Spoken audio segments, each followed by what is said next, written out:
Televistazo con Daniela Mieles.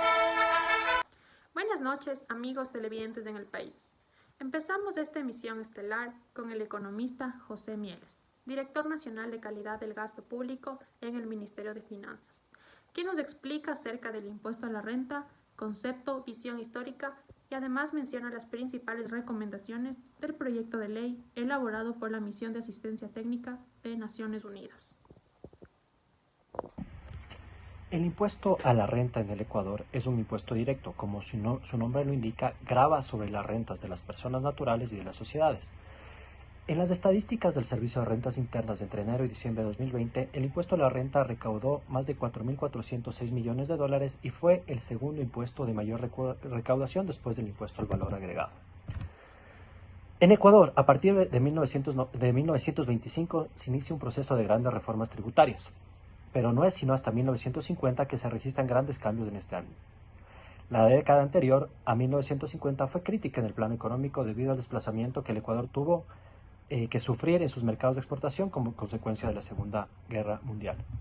El impuesto a la renta fue la segunda fuente de ingresos para el fisco, después de las importaciones. La Misión de Asistencia Técnica de Naciones Unidas elaboró un proyecto de ley cuyas principales recomendaciones, entre otras, fueron establecer un solo impuesto, permitir compensación entre los resultados de las diversas actividades, elevar el mínimo de renta no imponible, establecer tarifas uniformes, gravar a las rentas de gran exportación agrícola y pecuaria, entre otros. En noviembre de 1999, el Congreso modificó los planteamientos realizados por el Ejecutivo. Así es que el impuesto al valor agregado se incrementó al 12% y el impuesto a las transacciones financieras se redujo al 0,8%, siendo deducible contra el impuesto a la renta. Cabe recordar que en diciembre de 1925 se inicia un proceso de grandes reformas tributarias, pero no es sino hasta 1950 que se registran grandes cambios en este ámbito.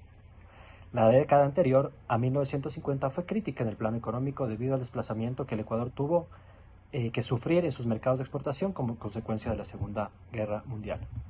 El impuesto a la renta fue la segunda fuente de ingresos para el fisco, después de las importaciones.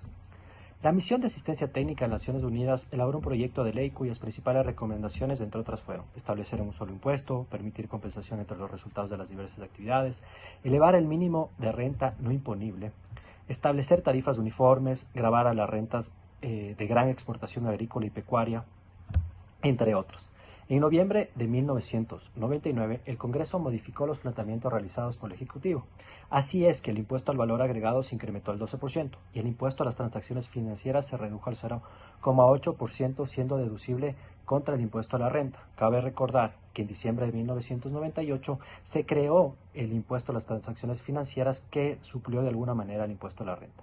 Adicionalmente, se estableció que el impuesto a las circulaciones de capitales fuese deducible contra el impuesto a la renta.